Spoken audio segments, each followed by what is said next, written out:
Each year, Microsoft Research hosts hundreds of influential speakers from around the world, including leading scientists, renowned experts in technology, book authors, and leading academics, and makes videos of these lectures freely available. I'd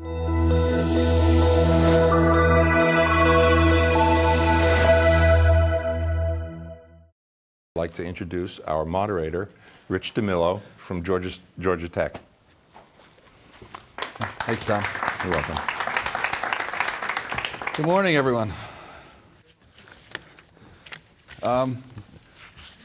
As an outsider, I can say this has been a great summit. Can we just give Tom McMail and his team a round of applause for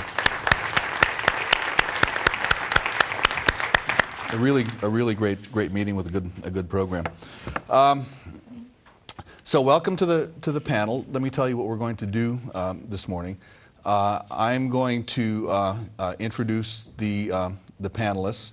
I'm going to ask them to say some brief, provocative things to get your juices flowing and to get an interactive discussion started around this topic of.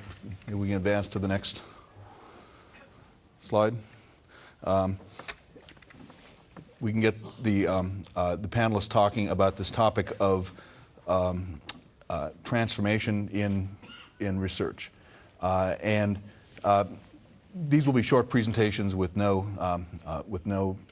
PowerPoint, just to sort of set the context. And I can't think of a better person to set the context for this panel than Microsoft's head of research, Rick Rashid. So I'm going to invite Rick out to the stage.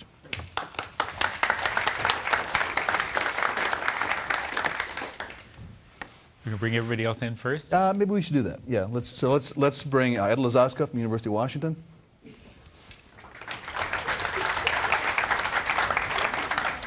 Tony Hay from Microsoft Research.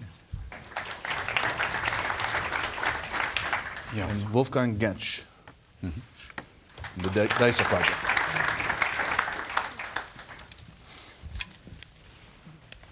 So Rick, transformation in research. Well, one of the things that first comes to my mind, when I was thinking about this topic, is the fact that, I think especially over the last, 5, 6, 7 years, there's been a really significant change in sort of the way computer science relates to a lot of the other sciences. And increasingly, there's an interpenetration between the field of computer science and virtually every other science, and actually many of the social sciences now as well. And that's really changed the way I think people do their work, but also it's changed the way the people in other sciences think about the field and the way they do their work. So to me, that's been probably one of the most significant things. I mean, my joke always about this is that when I first started Microsoft Research, it would never have occurred to me that we'd be publishing papers in Science or Nature or the Journal of Medicine. I mean, those are the places that you didn't think that computer scientists would be involved with, and yet that's really what we're doing today. And so I think that's been a significant change. I think on the methodology side of the line, there's been this, again, and these are related, a tremendous change in the way we think about doing our work. We're much more data-driven now. And I think I was talking with Dean Randy Bryant from Carnegie Mellon yesterday, and we were talking about how, when we were both young professors at Carnegie Mellon, by comparison today, it felt like we were sort of playing around. I mean, we didn't have really a very disciplined way of thinking about a lot of the work that we were doing. If you were doing work in AI, AI in those days felt more synonymous with heuristic. People were trying things, they were experimenting, and when you got a good result, you felt happy, but you didn't always understand why you got a good result, and the results were often very fragile. We've moved into a world where now we can collect astronomical amounts of data. We understand how to process that information, and we can do it on hundreds of thousands of processors simultaneously. And that's really changed, I think, the way we think about the way we do our work and the way we do science. And on the community side, I think the biggest change there has been the fact that we can now have really global organizations. We can now interact in an environment where research can be conducted and shared simultaneously among many groups around the world. I know when I came to Microsoft Research originally, I felt like, wow, it was really important to have everybody in one place. Because my experiences at Carnegie Mellon was that people worked really well when they were all in exactly one place and they could talk to each other. In fact, ideally they needed to be in the same floor, and ideally they needed to be in the offices next to each other. That's really not true anymore. I mean, I know my organization is completely global. We have more people in Microsoft Research working outside the United States than inside. And for me, running it, it doesn't really feel like there's that everybody's distributed. I mean, we interact, we're constantly working together, we're exchanging information, and there's really been a tremendous change there. So that's my cut at it. Ed? So I'll look at sort of a three-part breakdown too, but it's going to be a slightly different three parts. And this is a result of talking with a lot of people recently about these questions. The first thing I try and think about is what's changing in the world, all right? What are sort of the technological and societal shifts and drivers? And there are a lot of them, and here are a few. One of them is ubiquitous connectivity and total mobility, all right? So I used to be chained to a desk, and now I'm connected everywhere. A second is huge computational capacity available to everybody through the cloud. So it used to be that if you had heavy-duty work to do, you had to deal with, the cathedral at San Diego or the cathedral at Illinois, and now it's just there for everyone.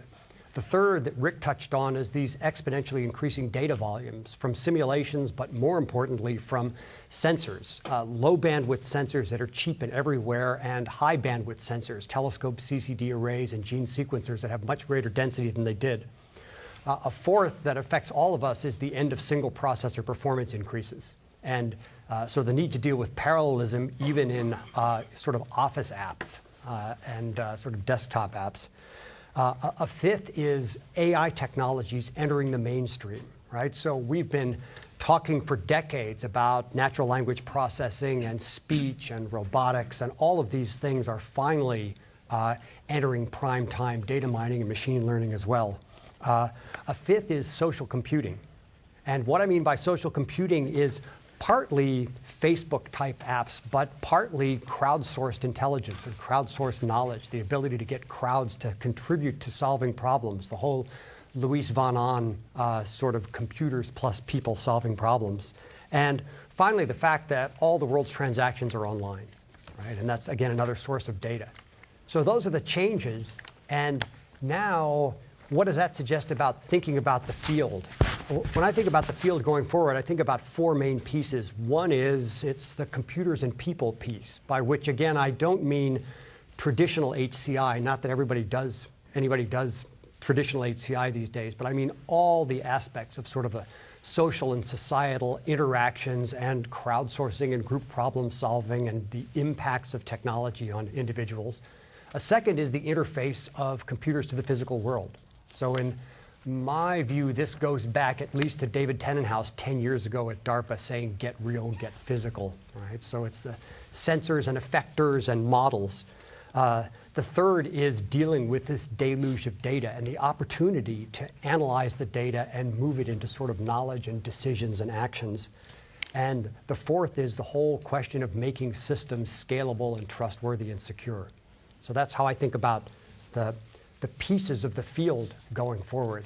And now the question is, what about research agendas? And this is going to sound, I think, a lot like what Rick said, so I'm worried we have a little too much commonality here. But in my view, it's more than science. It's hitching what we do, driving what we do by a set of societal challenges, which are really important these days. We've got energy, we've got transportation, we've got education, we've got healthcare, and advances in computer science are necessary to tackling all of those challenges. And if I think about energy and transportation, for example, it's a great example because it draws on all four of those cores I've identified. You've got to worry about the interface to humans. You've got to worry about the interface to sensors and the physical world.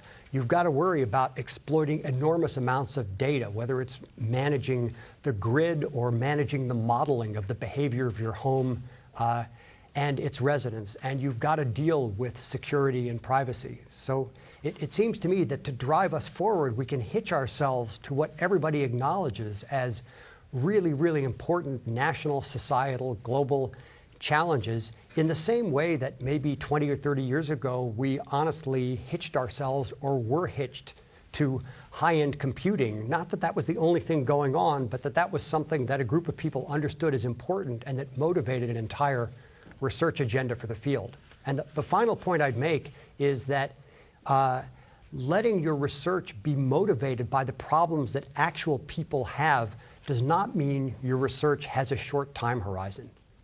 It just means that you're trying to solve problems and trying to relate to your work to things that a broader base than those of us in this room care about.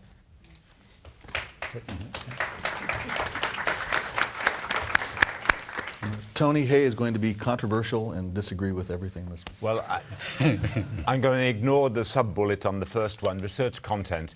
So for me, research content, we're in the midst not only of a scientific revolution driven by data, but we're also in the midst of a scholarly communication revolution, because increasingly, besides text, you need data, you need software, you need images, they all need to be linked. You need the ability to do sort of scientific mashups where you take this data set, that data set, and you combine it with your data set to create new knowledge.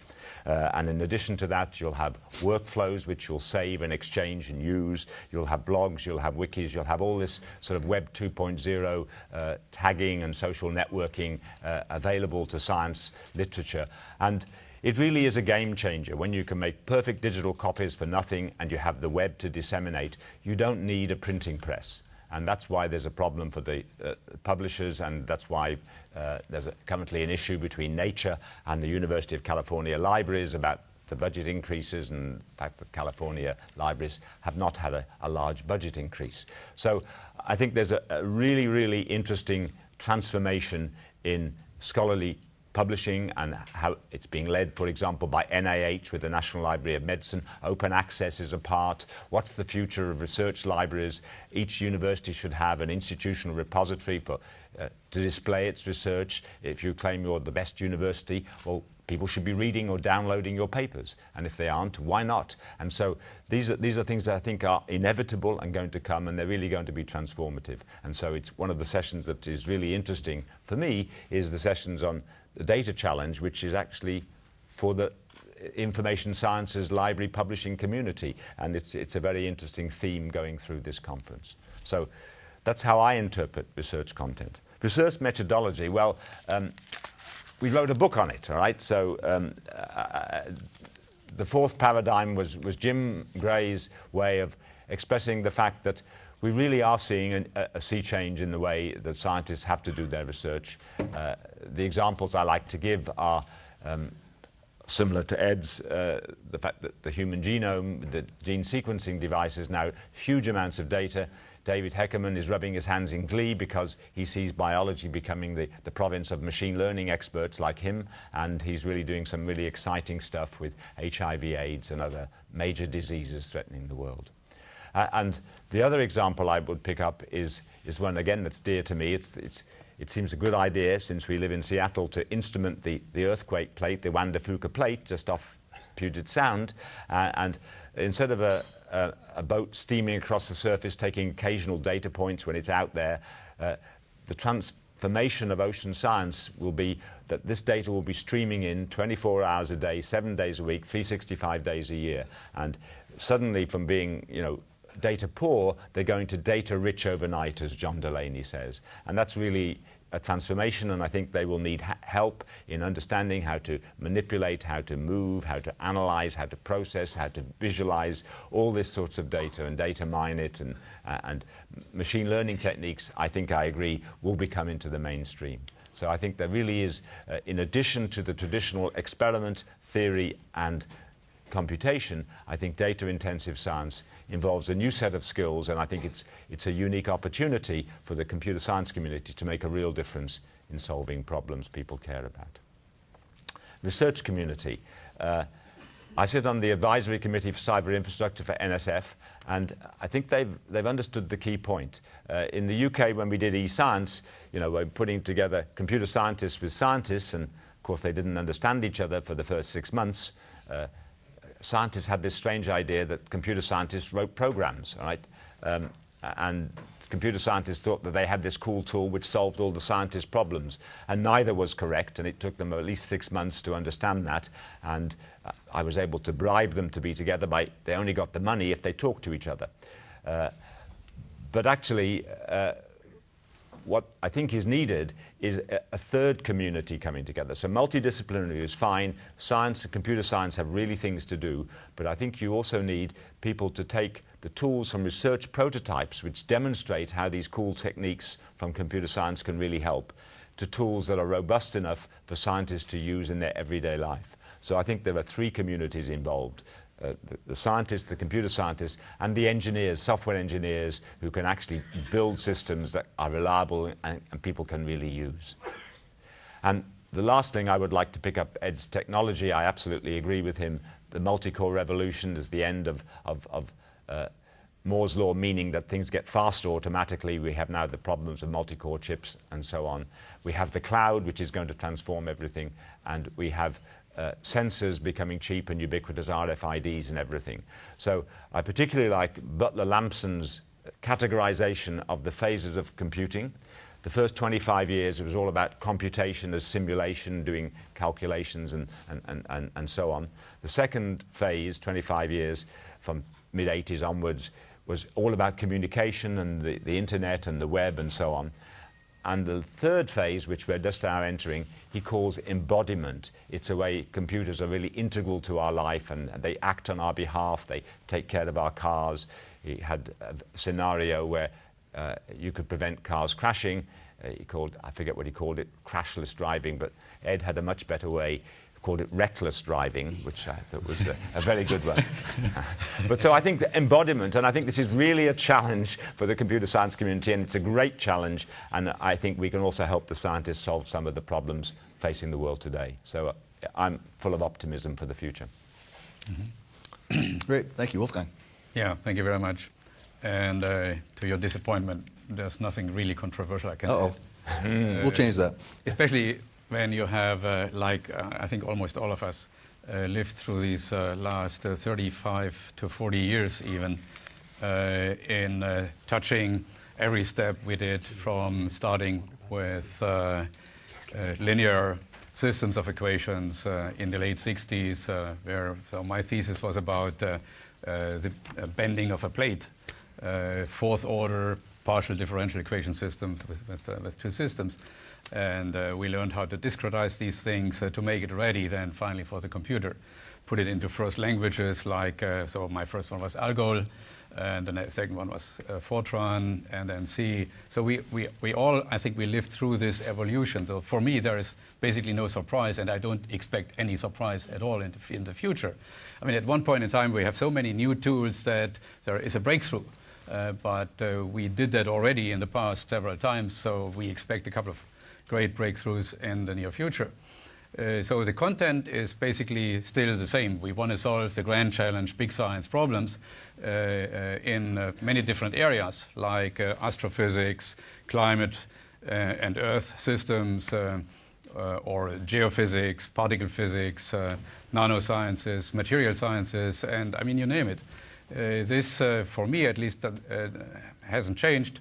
What has changed is certainly the accuracy and the power of prediction we now have in many of these areas, based on the tools we are now able to use. But you know, this went over the past 40 years at least. I mean, so I can only talk about the last 40 years. So that the challenges, the applications we are tackling are always, they went hand in hand with the tools. So improvement on one side kind of stimulated improvement on the other side, and vice versa. So the problems got bigger and the challenges got bigger with the tools which got more powerful. And so that was more kind of the content. I'm already in the methodology, so in the how we tackle this, and because I'm as I mentioned before, I have worked on applications successively on elasticity, on plasma physics, and on CFD. And when you do that, like many of us in the room here, you figure out that you always need more and better tools.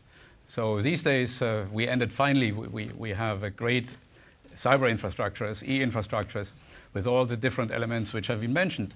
So this is the petascale, and in about 8 years, the exascale machines, and being compute nodes, and besides that, the data nodes as well as the fourth paradigm, as Tony mentioned. And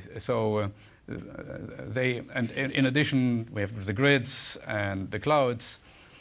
So we have a very broad spectrum of tools.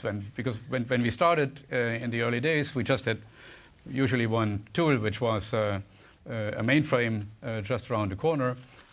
Over time, then in the late 70s, early 80s, then we had the choice of several powerful supercomputers. So like more the monolithic ones, the vector and the parallel machines.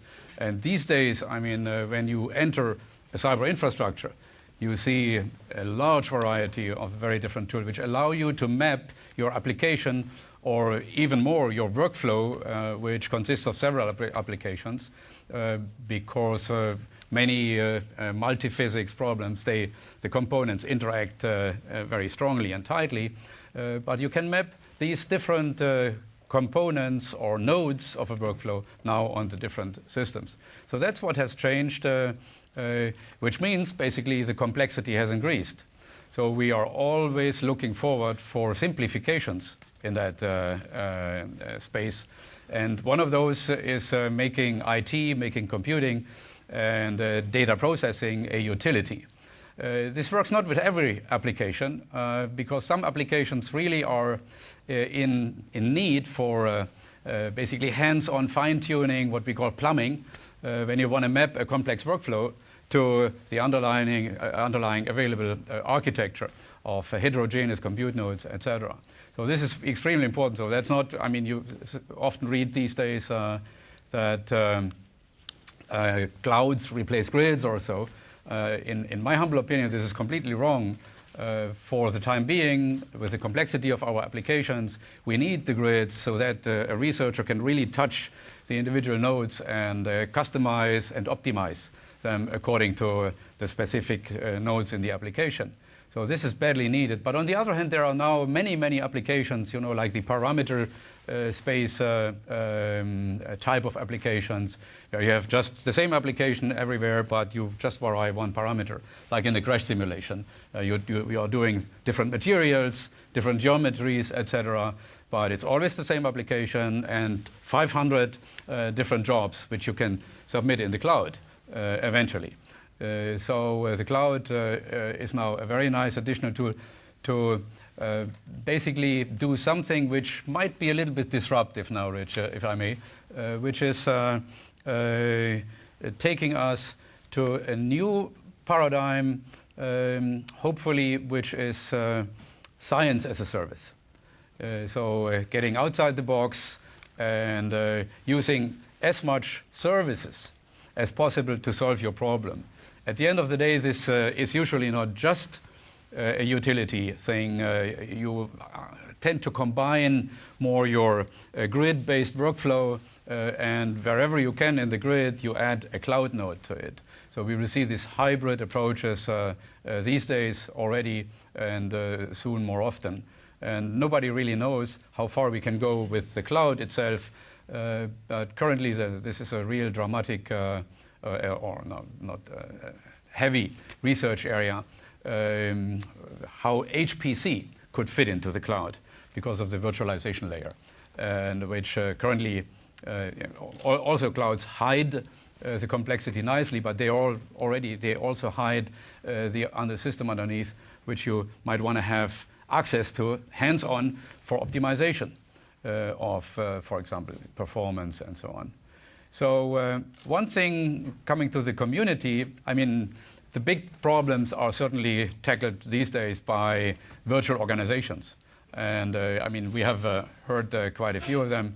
In the early 2000s, we started with BURN, the biomedical informatics organization, NESGRID, I remember this is the earthquake engineering organization, virtual organization.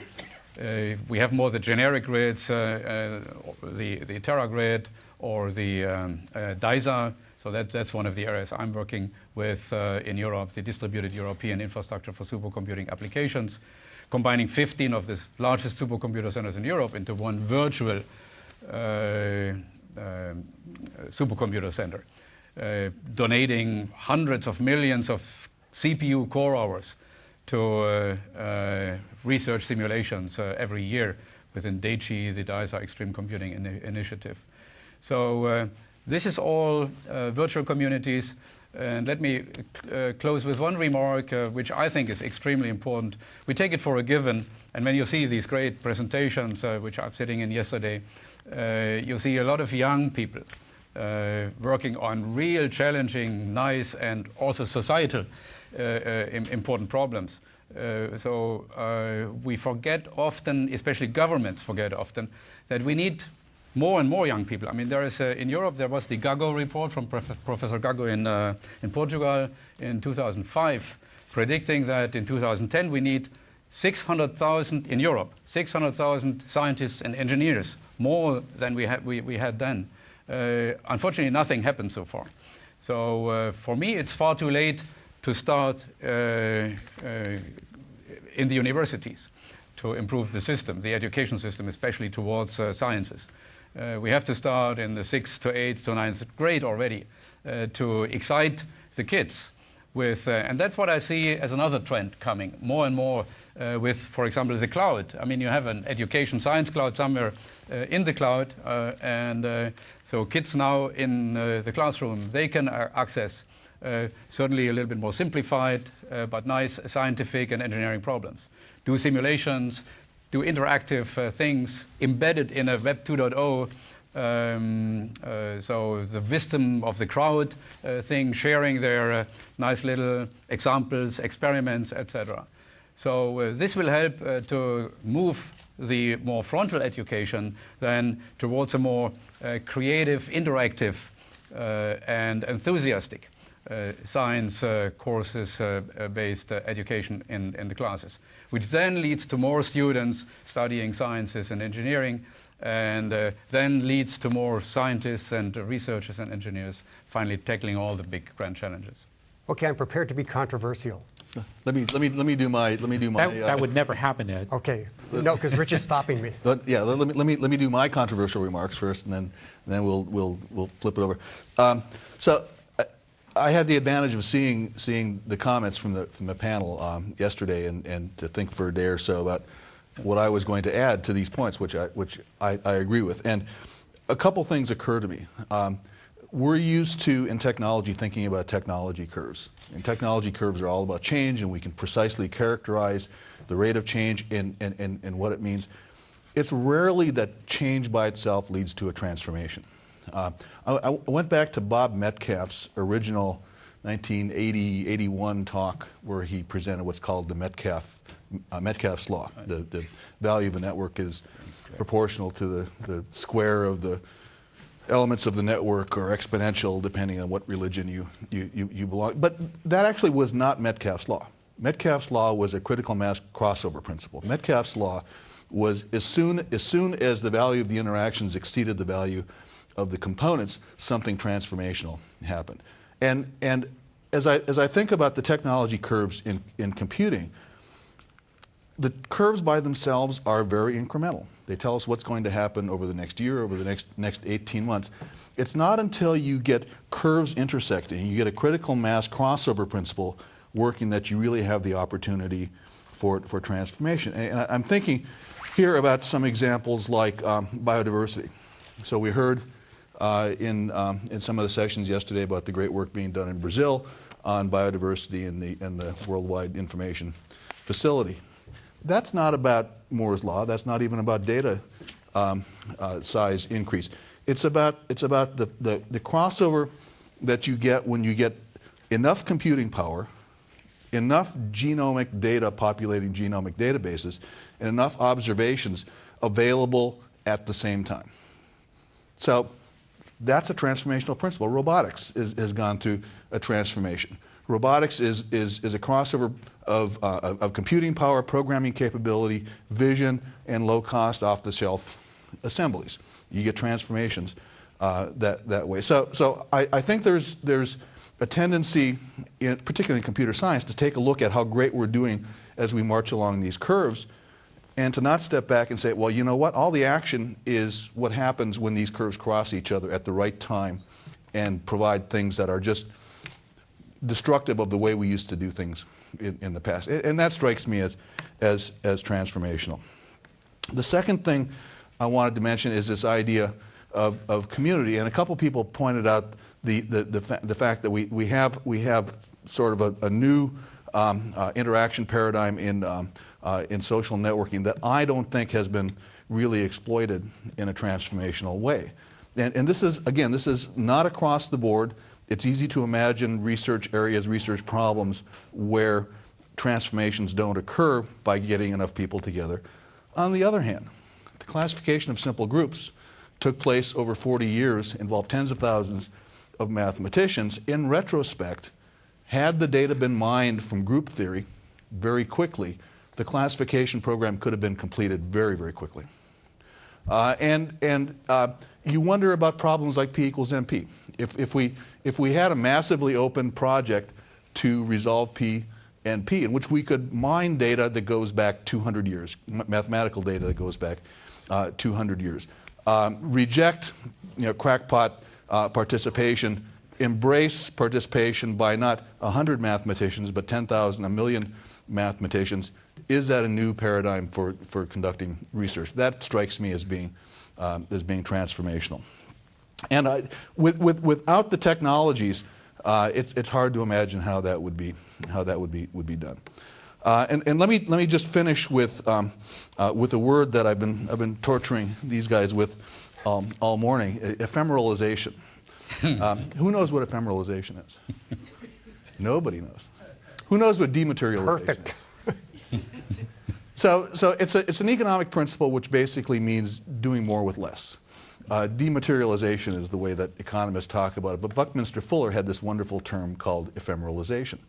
Ephemeralization has been on my mind because I've been going back over some software tools that I wrote 20 years ago and trying to update them for virtual machines. And it turns out that we spent an enormous amount of time back in our graphics display was a blit. So if you remember the blit, the dual-ported green screen monster from Bell Labs, it was impossible to program. We spent an enormous amount of time laying bits on this green screen, and we don't have to do that today. And if you think about what Wolfgang was talking about, sort of taking this infrastructure, this tool layer, and using it to wrap up conceptually a lot of stuff that we used to spend energy on, so that energy can be spent somewhere else. That's a form of ephemeralization. I work with world-class mathematicians. They use Maple. A lot of symbolic computation takes place on the machine that used to take place on scraps of paper and napkins. So where does that time go? Does it go towards productive problem solving? Does it go towards rearranging your office, as Rick would suggest, or doing other non-productive things that people need to think about when they solve problems? So I don't know how to break those three ideas apart into content, methodology, and community, but they all strike me as things that are suggestive of transformations, not simply incremental improvements along already defined technology curves. So with that, I'm going to throw the floor open to, I guess, Ed and the audience to have at it. So Wolfgang and Tony will have to forgive me, and you'll have to realize that I don't necessarily believe what I'm saying. But here's what I'm going to say. I think we have to stop focusing. We know this about you, Ed. We have to stop focusing on science, and we have to stop focusing on petascale and exascale and whatever the next obscene word is, okay? We focus on those things because we can measure them. It's like the drunk looking for his keys under the lamppost because there's a light there, okay? What's going to get more people into our field is the fact that we can change individuals' lives, all right? And when you focus on science, what you do is change the lives of a few thousand scientists and indirectly of many more people, right? But it seems to me that has been the horse we've ridden for 40 or 50 years in this field, and it's not like it's a dead horse. It's rather that it's no longer the only horse, right? So what I want is for people's bodies to be instrumented as well as their cars so that they understand their health situation. I want people to be able to live at home longer. I want automobiles not only to drive recklessly, but I want their utilization to increase. And I want public transit to be better able to be used by people because you know where the vehicles are and because they route around congestion properly. I want your home to be instrumented in a way that you understand your water and your gas and your power consumption, and your home is intelligent and it's managing those things for you, and it has a model of how its systems behave and how its occupants behave, and on and on and on. And I think these are the new horses for us to ride, and they are things that change people's lives and that folks can relate to. And we have to give it up on the exascale and the petascale, and we have to give it up on being solely focused on helping the chemists and physicists and astronomers. And we have to start helping people, and that's the power of our field, and that's what will attract people to our field. So let's ride these other horses and let the other one just kind of keep moving along with it. But just a little one, which is, I mean, I agree. And let's admit that the grid was a fiasco and a failure. No, not true. Oh, no. Waste of money. There are several hundreds of focus grids in action, which are the basis for remember, I don't believe what I'm virtual saying. organizations. Oh, yeah, no, I want to be clear on this. Okay, so that was the point. Yeah, I forgot that one. You warned us before. But I want to say, petascale and exascale is really a very small part of the big picture.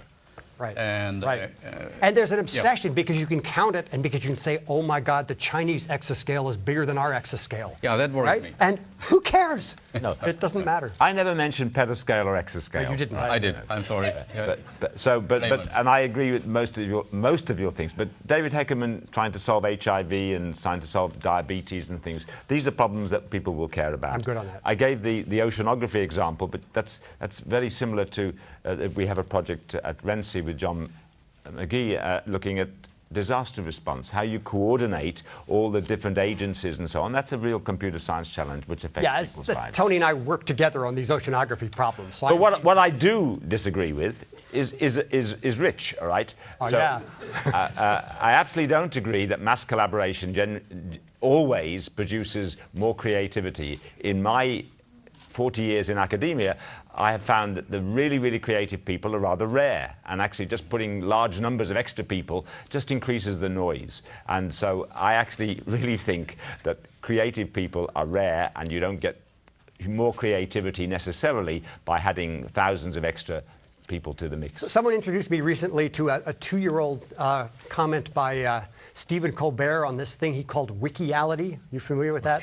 So Wikiality is sort of related to Wikinomics. It's the reality of the crowd. Okay, so the idea is if you can convince enough people that something is true, then it's true. And he got the Colbert Nation to do things like hack Wikipedia, so it said that the population of elephants had tripled in the past 3 years, and he would demonstrate on the air that this must be true because it's in Wikipedia. So. On the other hand, I agree it's not always true. On the other hand, I mean, there have been pretty careful analyses of these open mathematical questions that were resolved in the last generation, where the discovery rate of new results sort of doubled every generation. And had there been tools to mine that data or to translate that data, you can imagine that the discovery time would have been compressed. And you know, time is not the only dimension to compress. You can compress over the population. So if you get enough people agreeing on a direction to go because they have evidence, that's a line of research. And I don't know how to duplicate that in a small group. I don't know how to duplicate that with pencil and paper. I can imagine how to duplicate it in a massively open project, massively open online project. And I don't think those have been tried to any useful extent. One of the transformations we haven't talked about, by the way, is transformations about research universities, which will be implied by this. Indeed. And I wondered whether you had it. There might be a book there, perhaps. There might be. There might be. For pretty much the same reasons. Yes. You see? Yeah. But the other thing that's, it has been historically an issue is the fact that historically a lot of scientists, even a lot of computer scientists, have actually not been particularly open with their data. Yes. Right. I was sitting through a physics discussion 6 or 7 months ago. People were trying to understand how a particular set of experiments was getting a particular result, and somebody was pointing out, well, depending on how you process that data, you could have mapped almost any function to the data, right? It just depended on where you started the sequence and where you decided to end it, and what you did for the transform. And the particular scientist involved wouldn't give the data to anybody else. So there was no way for anybody to know what the answer really was. And I think one of the issues that you can get into, and this can even happen in crowdsourcing if you're not careful, is that unless you provide people with access to sort of the underlying information, right, it's really easy for lots of people to look at the wrong data or inadequate amounts of information and start running off in the completely wrong direction. Which suggests a bunch of science to be done to figure out how to do that. Well, it certainly it also suggests a change in going back to research methodology, which is starting to say, hey, if you don't really put your information online, we don't care about your paper. So another aspect to that is a computational biologist described to me a few weeks ago the notion that it used to be that there was a lot of lab work and a relatively modest amount of data analysis, because there was a relatively modest amount of data.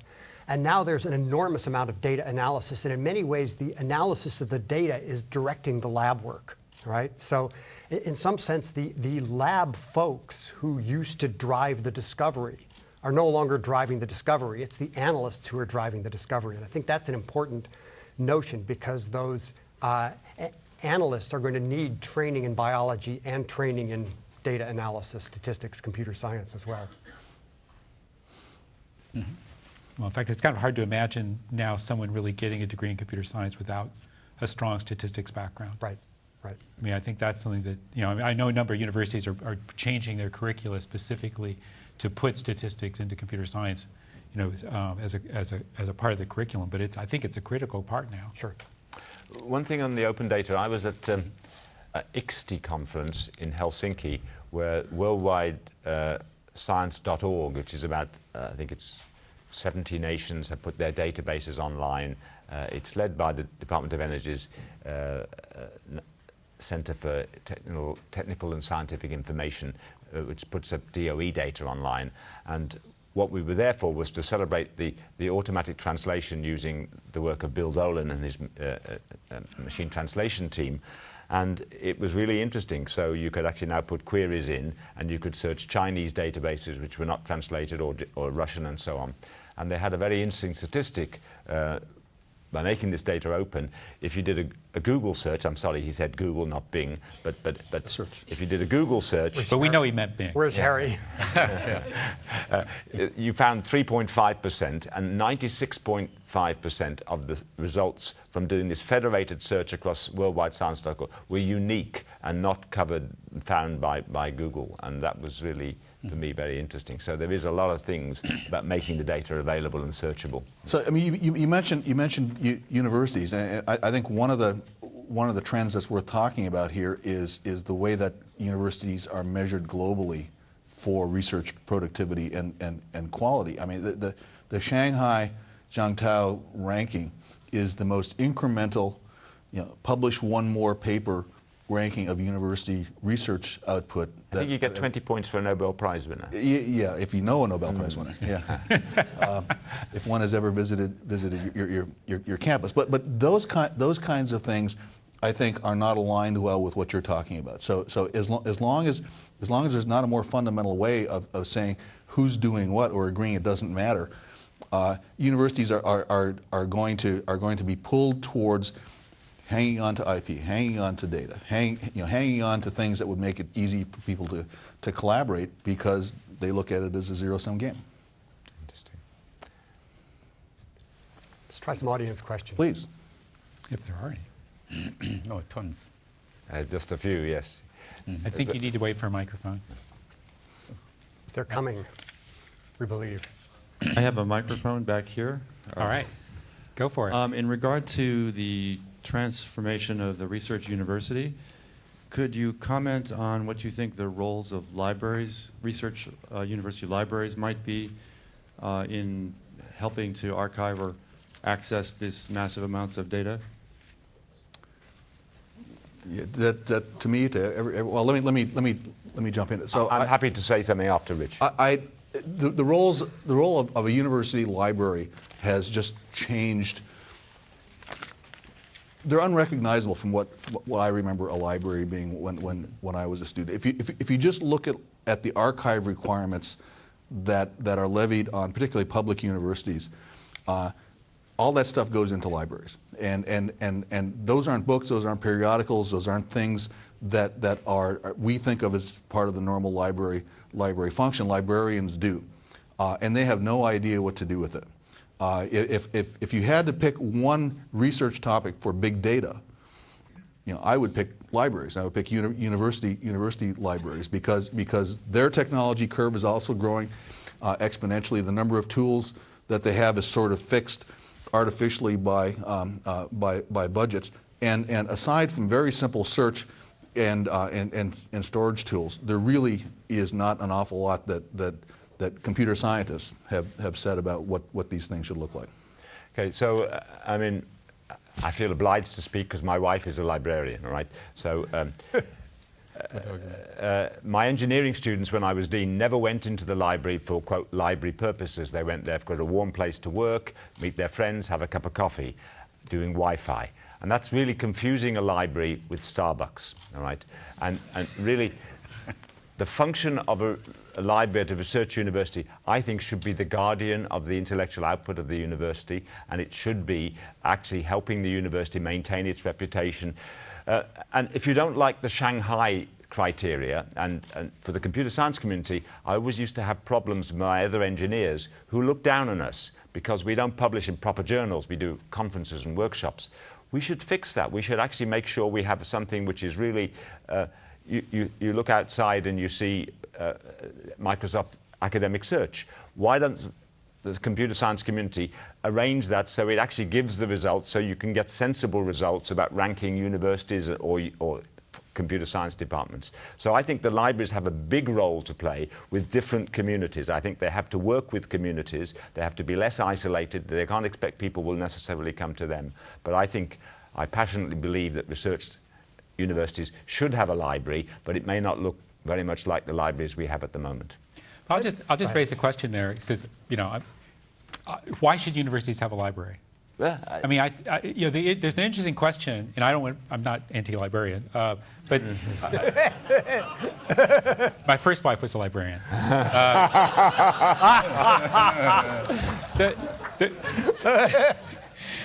I guess the question I've got in my mind is should we, should universities have libraries, or should there be a national, repository where, because I mean, basically everything wants to be online now. There's really no point in how. I mean, Starbucks satisfies the warm Absolutely, place with yeah. Wi-Fi. The people don't go into the library stacks the way they used to. I'm sure they do in some disciplines, but not so much in computer science. Do we really need to have the expense of having different organizations in each university maintaining, in many cases, the same information? Absolutely. Or would it be better to have sort of a national or at least a state resource, for each individual state, or disciplinary resource, or however you want to think about it, that could be staffed adequately, to really archive the information, that could be staffed adequately to really help with the data processing and data analysis work, and where you didn't have to waste a huge amount of funding on all these sort of individual organizations. So I don't know. It's an interesting question. I mean, But that's really a phase shift for libraries. Right. If that happens, it takes the traditional role of a library makes it more of a facility, supercomputer style facility, and libraries. It's a cloud service, right? There you go. And then the libraries become another kind of organization that are responsible for information knowledge management on a very local scale. Massive in terms of number of bytes. If you even need that, right? There are probably regulatory reasons that it has to be done locally today. But you're right. I mean, there's no. Okay, next question. Yeah. We can bore for hours on libraries. And we will. In what Wolfgang said, there was a little bit of almost Whitney Houston, the children are our future. In order to That's okay. in order to drive this transformation in research that you all talk about, could you say a little bit about what the fundamental transformation in education that is required in order to drive that, and particularly for those responsible for education? And I'd like you to go beyond just computer science, but also talk about the transformation in education and those responsible for education in disciplines like engineering, bioinformatics, chemistry, physics, arts and humanities. Mm-hmm. So, may I start? I feel obliged with your introduction, and I already have 7 grandkids, so I feel very much obliged. I mean, even today we see this one lady, one man show, this frontal education, which suppresses creativity, enthusiasm, and so on. While, on the other hand, when I see my grandkids growing up now with Xbox and other nice digital native toys, this I see a real discrepancy. But I also see a real chance to get this new stuff into the classroom, to get to create a sandbox, a science sandbox or whatever sandbox for the kids, where they can really interact, where they can collaborate, so where they exactly learn with when they are 6, 7, 8 or so, to work together on a little nice challenge or so, to be better prepared for the future, for the jobs and for the big paradigms which are coming over them when they get into the real workplaces. And I'm very optimistic there. I see real chances. What I don't see currently is the governments moving. Unfortunately, like in Germany, we have 16 states. Therefore, we have at least 16 different education systems. And we have hundreds of textbooks in one specific discipline, spread all over Germany. So, I mean, this is horrible. This is really anti-productive. And we have to think about how to change that.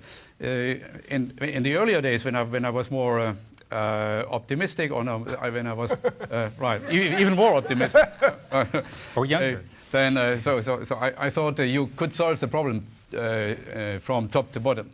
But recently, again yesterday with this very nice design session here, the design, I love that. So congratulations to all those who did that. So what I can see more and more is that these things are indeed coming from bottom to top. I mean, like take all the 200,000 applications now on one of these phones, for example.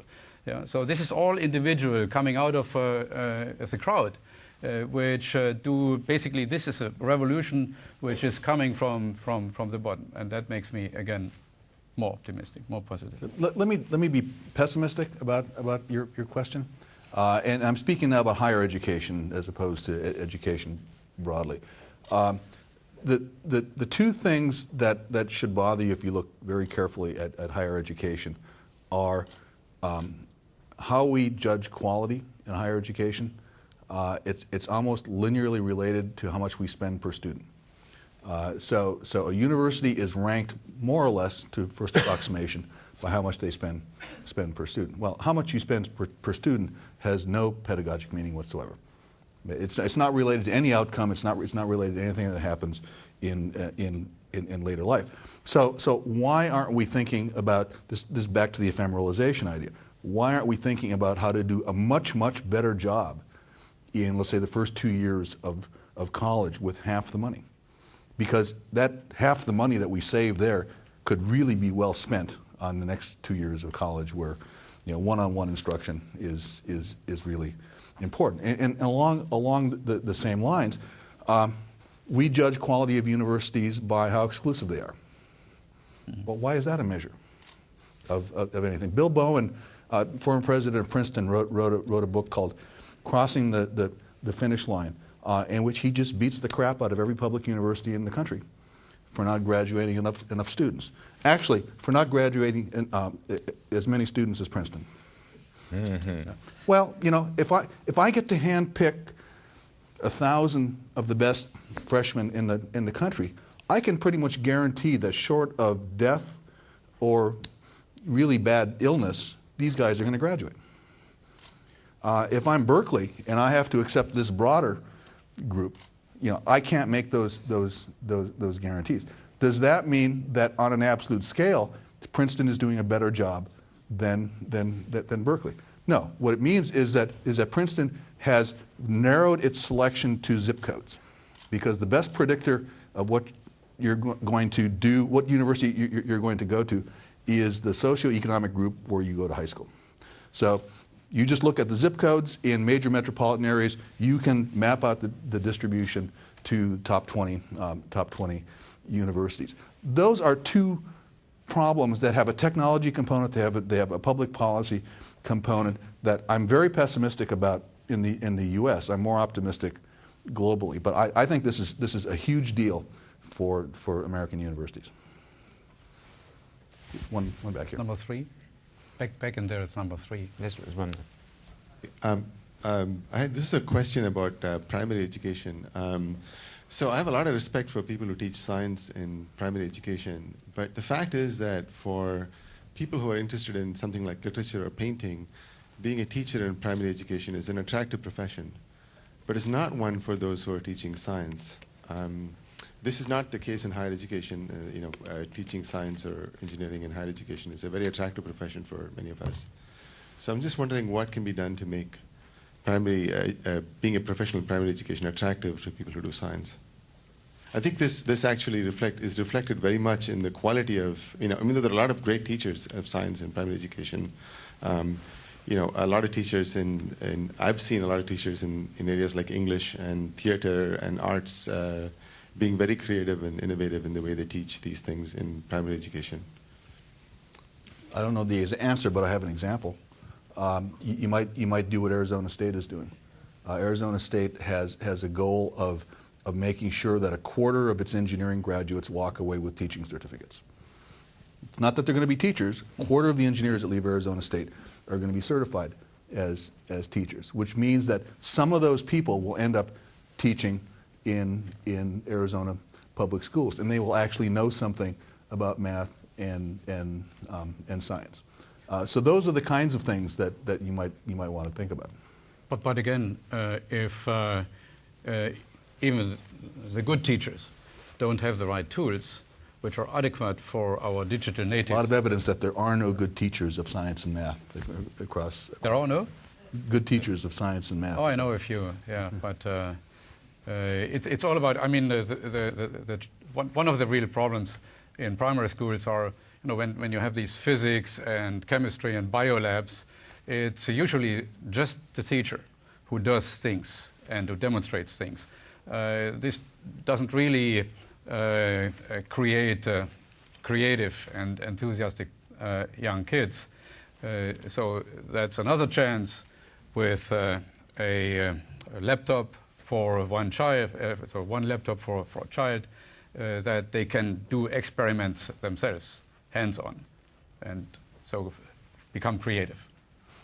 Well, I think I'll just make the comment that I think we don't, in a lot of cases, I think our kids are really being held back by the fact that they don't have teachers who can teach things that they could learn. And I'll give, my favorite example is my 2 youngest boys. I've used this in a number of talks where my wife is a computer scientist. She taught them both to program, in C#, when they were 8 years old, right? And there's nothing really, if you think about programming, there's nothing particularly, there's nothing about programming that actually has very much in the way of prerequisites associated with it. It's a basic reading and writing, some basic math, a little bit of logic, right? All the stuff that a 6 or 7 year old knows how to do, right? There's no reason you can't teach, these kids. I mean, these kids, they program and they know how to use exception handlers and generics and they serialize and deserialize XAML and do all this. I mean, they work in the Visual Studio IDF and everything, IDE, and it just works, right? And I think part of it is they had individual instruction from a single person, right, that focused on them and who knew how to teach the material to them. You know, and I think if there are a lot of kids that could learn a lot of things if we had that capacity. There's a subject matter expertise pyramid that's been turned around in education, right? Well, and I think that's part of the problem is you need to be able to have, and to some extent the kids need, you know, one-on-one education, one-on-one encouragement. Unfortunately, we can't afford that, and we don't have an infrastructure that supports it. So the alternative, in some sense, is to really build much better tools, computing tools, that can provide that level of instruction. My favorite, you know, mental image is the book in Diamond Age, you know, Neil Stephenson's novel. For those of you who know what I'm talking about, but it's basically it's sort of a young woman's primer. It takes her and educates her through her whole life. You know, it's one, you know, interactive physical document. We may not be more than 15 or 20 years away from being able to build something like that. Take some more questions. I think Ben's been asking for a long time. Thank you, Ben Schneiderman, University of Maryland. I appreciate the inspirational and visionary qualities of what you've laid out here, and several of you represent institutions or universities that have made some transformations. I appreciate especially Ed Lazowska's point about the social media being such an important issue, and also devotion to aspects that make for transformation society.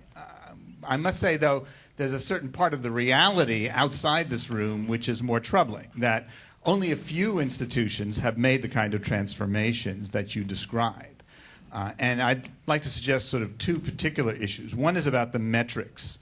While I agree that, you know, the Moore's Law metrics of, you know, petabytes and gigahertz and so on are you know, have been good for the past, but in the mature notion of what computer science is, I suggest that new metrics might become a better guiding platform. So, for example, Wikipedia counts contribs, and we might think of the petacontribs that we need, or collabs, the number of collaborations. And so the tagline I'd used before, that the old computing is about what computers can do, but the new computing is about what people can do, I think is one way of describing what I'd like to see, the mature sense of computer science, that we focus not on the plumbing, but the delivery of water and the good health that comes with it. And so it's very hard to change our colleagues. And one of the key things about changing our colleagues and our students is the participation of women, which is a difficult issue. I think, you know, if we look around the room, we look at the panel and others, I think this discipline would be enriched by having more participation from diverse sources, especially from women. So those are two things that I think we need to do. In changing our discipline. If we change our discipline, we can have the aspirations, we can succeed in the aspirations that you bring, but we need to change our colleagues, not just the few people that are here in the room. We have a lot of work to do. It's not easy, but I appreciate your inspirational visions. Yeah. Amit Sheth, State University. I read an article in Scientific American that basically says we produce too many PhDs. And among the things that it talked about saying, it says that only 15% of PhDs are able to get into academia, research-oriented universities. And when I see the incoming students and I ask them, why do you want to do PhD? Large number of them say they want to do it because they can go into research, whether academia or industry research. So the interesting thing seemed to have happened, at least lately, in the last 10 years or so. For an academic position, we have 300, 400 applicants. And, you know, so clearly there is a huge oversupply of PhDs who want to do research in academia. I think the same thing seems to be happening at the select. When I graduated, the number of research labs were quite a few, and it was prestigious to go into research lab, even more so than academia. That has changed. But the number of real research labs with the flexibility, giving you 20% of time, 50% of time, or do what you want, or invent something, are very few. I mean, you say Microsoft Research, IBM Research, and two, three more others. So the number of quality jobs for research-oriented jobs are significantly lower now than the supply there is. Any comments on that, or do you see it from your perspective? Yeah, let me make a couple comments on the workforce issue. First of all, there's obviously an oscillation. The economy goes up, the economy goes down. If you look at graduate enrollments in computer science, for example, the number of PhDs per year we produce had been at 1,000 per year for more than a decade. And in the past few years, it's risen to about 1,700. Why is that? It's because in 2001, because of the downturn, the very best undergraduate, bachelor's graduates weren't able to get the jobs that they wanted, and therefore they went to graduate school, and lo and behold, 6 years later they're coming out, unfortunately at the time of another economic downturn. So you have to sort of damp out these oscillations.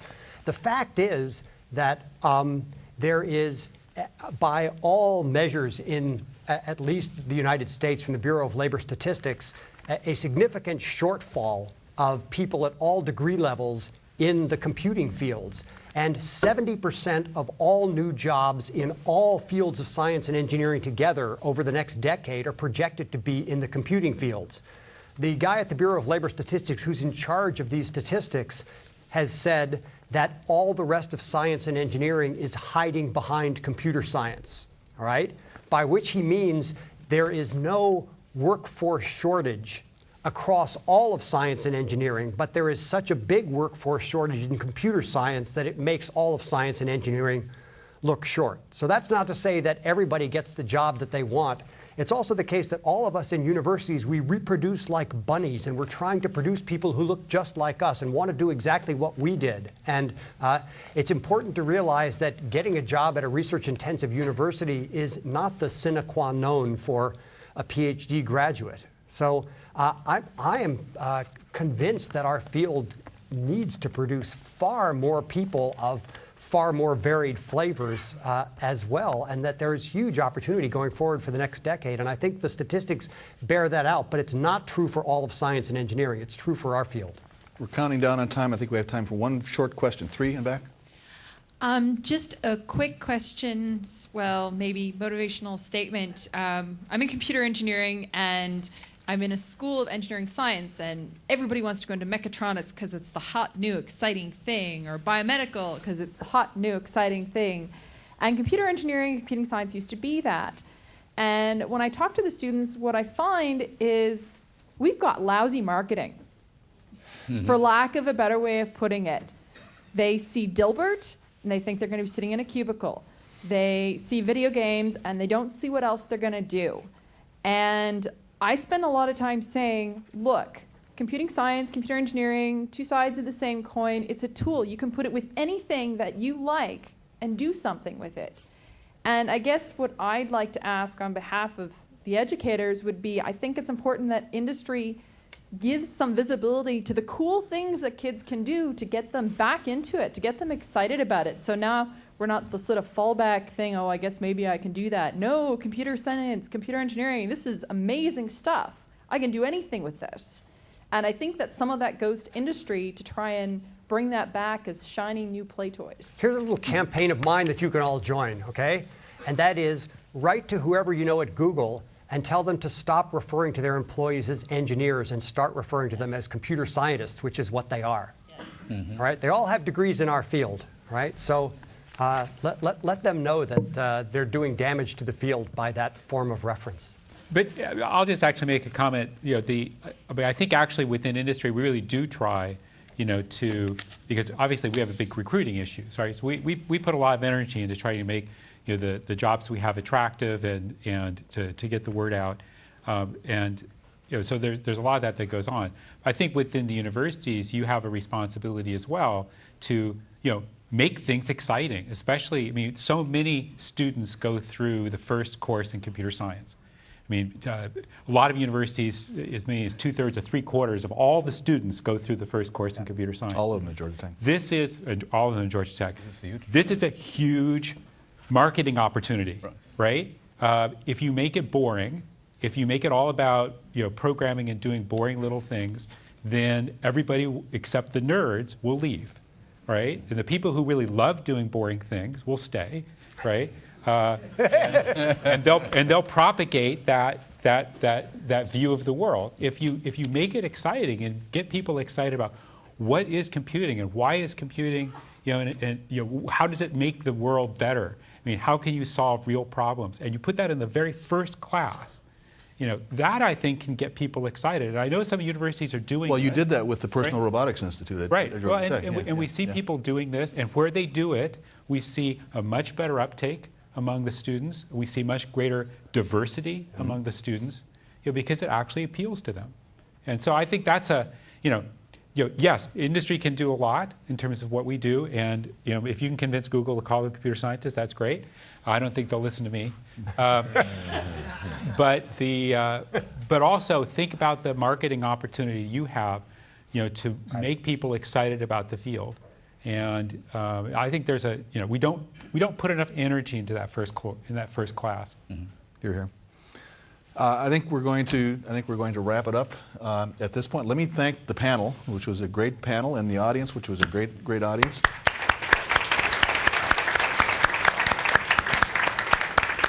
And I'm going to invite my panelists off the stage, except for Tony and Rick. Yes, so it's now your turn. Very good. Thanks very much. So I'm supposed to say that the next thing we're going to do is actually bring out the winners of our faculty fellowships this year and honor them. And this is a program we started several years ago. We talked with a lot of people in universities and looked around and said, how can we help to get more young people into the field? How can we have more of an impact? And we got back a response saying, we really need to celebrate the really successful young faculty, give them an opportunity and give them frankly some additional funding to be able to do their work. So we created this program. This last year, for the first time, we made the program a truly international one with universities around the world participating. And Tony, how many universities total were part of the program this year? It was over 100? Something like that, yes. Yeah. Sorry, I haven't the exact number. But it's over 100 universities around the world nominated young faculty for this. And frankly, the whole process by which we select the faculty fellows is just a lot of fun for everyone. It's an opportunity for us to see all the great young people that are coming up in the field of computer science and in related fields. It's an opportunity to, as we get to the finalists, for people like me to meet those people and to have a chance to interact with them. And so I really enjoy that as well. So Tony, I'm going to pass the stage to you. Very good. So when I was dean, I used to have to read the names out for graduation, and that's what I'm going to do here. So could I ask Sinan Aral to come and collect his award?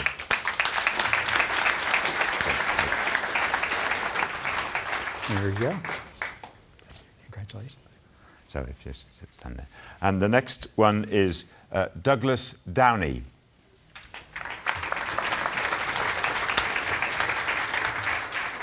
There you go. Congratulations. Ronald Fatal.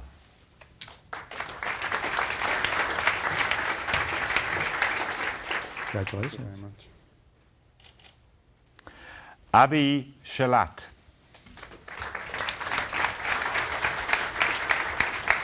Oh, you're wearing a suit. Thanks. Congratulations. Haiying Shen. Congratulations. Evimaria Terzi. Congratulations. I think I'm going to... Okay, so thank you very much, Rick, and it was a great pleasure to have these great winning candidates, and I think that's... We need to get everybody lined up for a big picture. We have a quick picture. Could we line up? And we have Rick and I bookending our great candidates. Right.